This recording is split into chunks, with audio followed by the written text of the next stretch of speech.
Hello everybody, my name is Starrapter and welcome back to another episode of This Week in Star Wars Canon, where we're going to talk about all the latest in Star Wars continuity. That could mean the comics, the novels, the TV series, anything that connects to the Star Wars movies. And speaking of Star Wars movies, Solo: A Star Wars Story is in theaters now. I love the movie. I have my review, my spoiler discussion on the channel, so make sure you check that out after this video.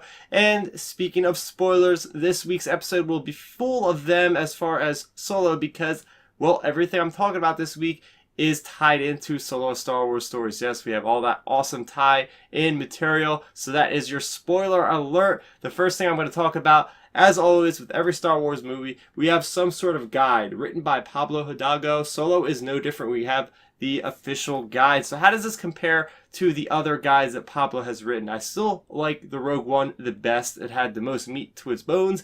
This one kind of skims the surface of some things we've seen in the movie. Some things that are highlights are, it explains more about hyperfuel, coaxium, which relates to the Purgles. If you watch Star Wars Rebels, you'll know the Purgles are those animals that, have hyperspace basically in their organs to go all over the galaxy.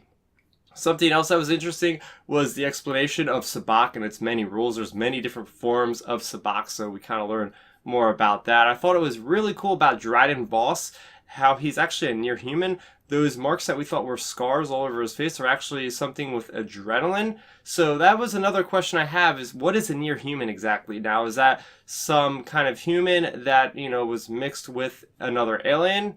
That I'm very curious about.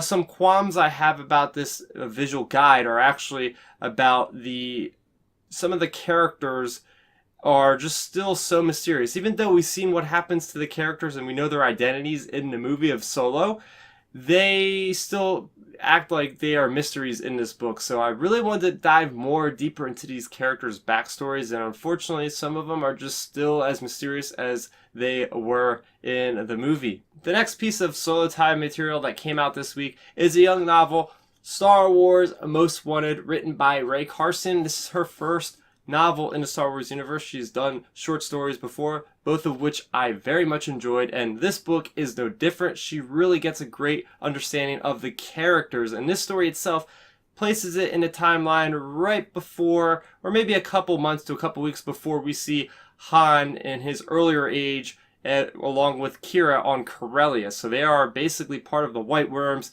They are trying to survive. They go on this mission with not knowing that each other was part of the mission, and they both botch it up, and they end up having to be on the run from these many criminal syndicates. What I think this novel does very well is it explains the motivations for both Han as well as Qi'Ra, where we see them in Solo. So it definitely has a nice connection to Solo and really builds up those characters even more. I actually have my spoiler-free review of this very novel on the channel right now, so definitely make sure you check that out after you watch the rest of this. And the last bit of Solo time material we have is for Lando, Double or Nothing. This is a 5-part miniseries, not to be confused with the other Lando miniseries, which was set between A New Hope and Empire. This one is actually set between, or rather before, the events of Solo: A Star Wars Story, and we have L3, we have Lando, they're on the Falcon. It isn't as clean and as pristine as we see it in Solo: A Star Wars Story when we find out that it actually belongs to Lando in the first place. So getting into it, this story is all about Lando, and he can't ever change. He's a smuggler through and through, and he's trying to make money. And well, even though there's a job that comes his way that he's very hesitant on doing, he does it because he wants to put some upgrades in the Falcon. He wants to put in the wet bar. He wants to put in a portrait of himself and all these kind of cool things that aren't really needed when it comes down to it. But that's just Lando as a character. And that's why this story is so great, is because it really focuses on the behavior of Lando and how he feels, and his relationship with L3 is excellent. You get that bickering, that back and forth, which is just so smooth. You get some great visuals in here with the Falcon going through space and having a little bit of conflict with the TIE fighters and whatnot.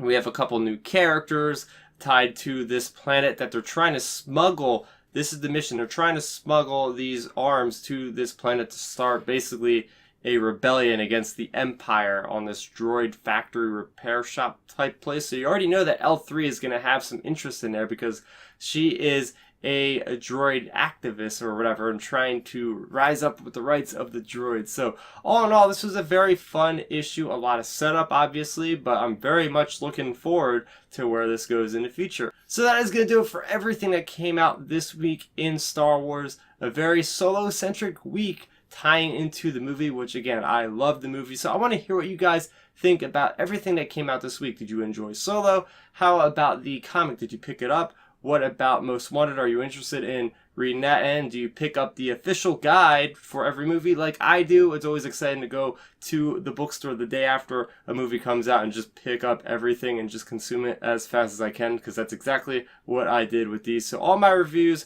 are up on the channel right now, as far as Most Wanted, as far as my Solo spoiler discussion and my spoiler free reviews. So definitely check those out, and please make sure you subscribe to the channel if you like Star Wars. I release Star Wars content on a weekly basis, so that way you'll never miss another video.